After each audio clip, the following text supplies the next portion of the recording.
নমস্কার দর্শক বন্ধুরা। কথায় বলে কারো পৌষ মাস তো কারো সর্বনাশ। বন্ধুরা, পৌষ মাস এমন একটি মাস যে মাসে কেউ অল্প সাধনাতেই জীবনে শান্তি, সমৃদ্ধি ও সৌভাগ্য পায়। আবার কেউ অজান্তেই এমন কিছু কাজ করে ফেলেন যার ফলে তার সারা বছরের পুণ্যের ফল নষ্ট হয়ে যায়। আজকের এই ভিডিওতে আমি আপনাদের জানাবো যে পৌষ মাস কেন শাস্ত্রে এত গুরুত্বপূর্ণ, এই মাসে কোন কোন তিথি বিশেষ পুণ্যদায়ক, পৌষ মাসে কি খাওয়া উচিত আর কি একেবারেই নিষিদ্ধ, কোন কাজ করলে মা লক্ষ্মীর কৃপা বৃদ্ধি পায় এবং কোন আচরণ এই মাসে এড়িয়ে চলা প্রয়োজন। এই ভিডিওটি শেষ পর্যন্ত মনোযোগ দিয়ে শুনুন, কারণ পৌষ মাসকে সঠিকভাবে পালন করতে পারলে আপনার আগামী মাসগুলি হয়ে উঠতে পারে অনেক বেশি শুভ এবং শান্তিময়। আপনার সামনের বছর নিশ্চিতরূপেই ভালো কাটবে। নমস্কার দর্শক বন্ধুরা, অমৃত কথা এই চ্যানেলে জানায় আপনাদের সুস্বাগতম।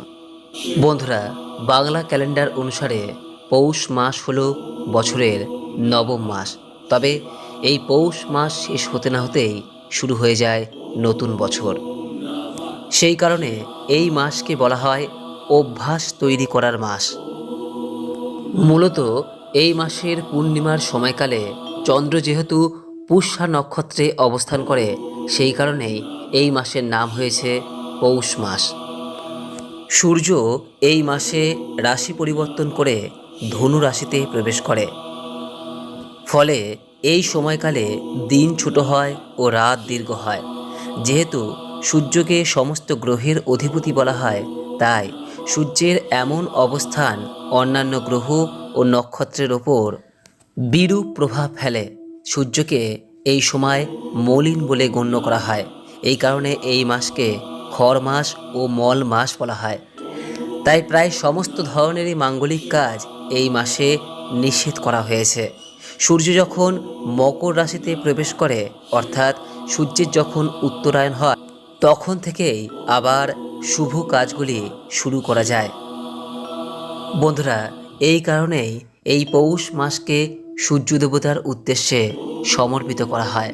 বলা হয় যে এই মাসে প্রত্যেক দিন একবার হলেও সূর্য প্রণাম করা উচিত। সূর্য দেবতার উদ্দেশ্যে জল নিবেদন করা প্রয়োজন। তবেই জন্মকুণ্ডলিতে থাকা সূর্যের নেতিবাচক প্রভাব দূর হয়। যদি গ্রহণ দোষ, পিতৃদোষ অথবা সূর্য যদি দুর্বল অবস্থায় থাকে, তাহলেও আপনার করা এই ছোট্ট ক্রিয়াটি সমস্ত বিরূপ প্রভাব দূর করতে সহায়তা করবে। কিভাবে এই সূর্য প্রণাম করবেন, কখনই বা করবেন, এই বিষয়ে ইতিপূর্বেই একটি ভিডিওতে আপনাদের সামনে আলোচনা করা হয়েছে, যার লিঙ্ক এই ভিডিওর উপরে অথবা এই ভিডিওর শেষে দেওয়া রয়েছে। প্রয়োজন বোধ হলে দেখে নেবেন। বন্ধুরা, যেহেতু এই সময়কালে সূর্যদেব মলিন অবস্থায় থাকে, তাই কখনোই এই সময়ে তামার পাত্রে রাখা জল পান করবেন না। এতে শারীরিক অসুস্থতা বৃদ্ধি পাবে। তামার পাত্রে জল না খেয়ে বরং এই সময়কালে যখনই জল পান করবেন, তখন চেষ্টা করুন সামান্য ঈষদুষ্ণ জল পান করতে, অর্থাৎ কুসুম কুসুম গরম জল পান করা এই সময়কালে শরীরের পক্ষে অত্যন্ত উত্তম হিসেবে গণ্য করা হয়। বন্ধুরা, সনাতন ধর্মে পৌষ মাসকে আবার মা লক্ষ্মীরও মাস বলে গণ্য করা হয়। বলা হয় পৌষ মাস হলো লক্ষ্মীর স্থায়িত্বের পরীক্ষার মাস। অনেকেই জানেন না, পৌষ মাসকে মা লক্ষ্মীর সংযমের মাস বলা হয়। এই মাসে অতিরিক্ত ভোগ, অপচয় এবং অহংকার এগুলি করলে মা লক্ষ্মীর কৃপা কমে যায়। আর যদি সংযম, দান, শুদ্ধ খাদ্য এবং নিয়মিত ভক্তি, অর্থাৎ প্রত্যেক বৃহস্পতিবারে মা লক্ষ্মীর পূজা যদি বাড়িতে সম্পন্ন হয়, তাহলে মা লক্ষ্মী ঘরে স্থায়ী হন। তবে এই মাসে দান একটি পুণ্যের কাজ হলেও সন্ধ্যার পর কিছু কিছু জিনিস এই মাসে দান যেমন করতে নেই, তেমন ধারও দিতে নেই। এই সমস্ত জিনিসগুলির মধ্যে পড়ে লবণ, চাল বা ধান, অর্থ বা টাকা পয়সা এবং গহনা বা অলংকার দান করতে যাবেন না বা ধার দিতে যাবেন না। এগুলো যদি এই মাসে দিতে হয় তবে সূর্যাস্তের পূর্বে অর্থাৎ সন্ধ্যা প্রদীপ বা লক্ষ্মী প্রদীপ জ্বালানোর পূর্বেই এই কাজ সম্পন্ন করুন। যদি কেউ সন্ধ্যার পর আসে তাকে উক্ত জিনিসগুলি বাদে অন্য যে কোনো জিনিস অবশ্যই প্রদান করুন, খালি হাতে ফিরিয়ে দেবেন না। পৌষ মাস ভগবান শিবেরও অত্যন্ত একটি প্রিয় মাস, তাই এই মাসে অনেকেই সোমবার দিন ভগবান শিবের পূজা করে থাকেন। এই মাসে যদি আপনি শিবের পূজা করে থাকেন অথবা ভগবান শিব যদি আপনার ইষ্টদেব হন তাহলে কখনোই এই মাসে তামসিক খাদ্য গ্রহণ করবেন না, বিশেষ করে সোমবার দিন কখনোই নয়। এই মাসে সবথেকে উপকারী খাবারের মধ্যে পড়ে খিচুড়ি, গরম ভাত ও ডাল, গুড়, তিল এবং মৌসুমি শাকসবজি। এগুলি শরীরকে শক্ত রাখে এবং মনকে স্থির করে। এই মাসে যে সকল খাবার কম খাওয়া উচিত তা হলো অতিরিক্ত ঝাল, ভাজাভুজি, ঠান্ডা পানীয়, মদ্যপান এবং অতি ভোজন। মনে রাখবেন, যা জিহ্বাকে খুশি করে অর্থাৎ আমাদের জিভকে খুশি করে তা পৌষে ক্ষতি করে, তাই এই খাবারগুলি এড়িয়ে চলা প্রয়োজন। এই মাস যেহেতু একটি শীতের মাস, সে কারণে এই মাসে যদি আপনার বাড়িতে কোনো পশু অথবা পাখি আসে তাকে কখনোই কিন্তু দূর দূর করে তাড়িয়ে দেবেন না, পারলে তার আহারের ব্যবস্থা করুন। অবলা এই জীবজন্তু কিন্তু আসলে ঈশ্বরেরই প্রতিনিধি। আপনাকে পরীক্ষা করার জন্যই কিন্তু ঈশ্বর তাদেরকে আপনার কাছে পাঠায়।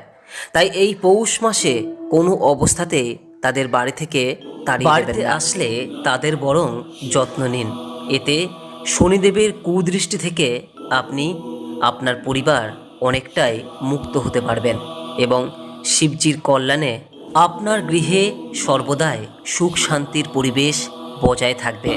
বন্ধুরা, তৃতীয় যে বিষয়টির কথা বলবো তা হলো, এই মাস যেহেতু শিবজির একটি অত্যন্ত প্রিয় মাস, তাই এই মাসে কোনো অবস্থাতেই শিবজির অত্যন্ত প্রিয় সাপকে নিধন করবেন না। এতে দেবাদিদেব আপনার ওপর অত্যন্ত রুষ্ট হবেন, আপনার জীবনে অমঙ্গল নেমে আসবে। বন্ধুরা, চতুর্থ যে বিষয়ের কথা আমি বলবো তা হলো, পৌষ মাসে বেশ কিছু শুভ কাজ করা একেবারেই কিন্তু শাস্ত্রবিরুদ্ধ। বিশেষ করে আপনি নিশ্চয়ই জানেন যে পৌষ মাসে বিবাহ একেবারেই করা উচিত নয়।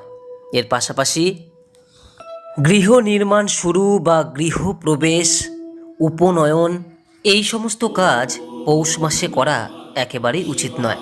তবে দীক্ষা গ্রহণ, বিভিন্ন ক্রয় বাণিজ্য, দেবতা প্রতিষ্ঠা, অন্নপ্রাশন, সাধভক্ষণ এই সমস্ত শুভ কাজ পৌষ মাসে করা যেতেই পারে। তবে এই মাসে ভুলেও যে বাড়িতে আপনি এতদিন ধরে থাকছেন, সেটা হতে পারে আপনার নিজের বাড়ি অথবা ভাড়া বাড়ি, সেই বাড়ি ছেড়ে অন্যত্র ভাড়া বাড়িতে বা অন্য কোনো বাড়িতে একেবারের জন্য চলে যাবেন না। আপনি যদি মনস্থির করে ফেলেন যে অন্য গৃহে আপনি প্রবেশ করবেন, তাহলে আপনি পরের মাসে অর্থাৎ মাঘ মাসে এই সিদ্ধান্ত নিন, কিন্তু পৌষ মাসে এই সিদ্ধান্ত কখনোই নেবেন না। এতে গৃহস্থের অকল্যাণ হয়। এই মাস হলো দান, ধ্যান, জপ, তপের জন্য একটি অত্যন্ত গুরুত্বপূর্ণ মাস।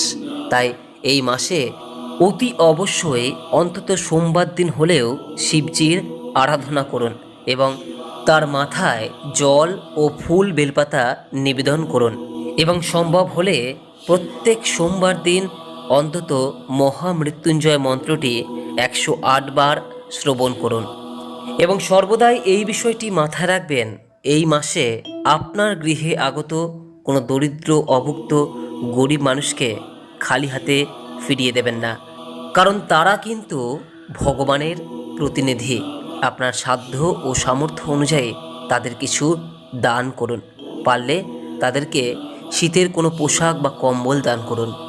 আপনার এই ক্ষুদ্র দান আপনার সমস্ত প্রকার পাপকে দূর করবে। আশা করি এই ভিডিও থেকে কিছুটা সমৃদ্ধ হতে পেরেছেন। ভালো লাগলে লাইক করবেন, শেয়ার করবেন। আজকের মতো ভিডিওটি এখানেই শেষ করলাম। নমস্কার, ধন্যবাদ। ঈশ্বর আপনার মঙ্গল করুক।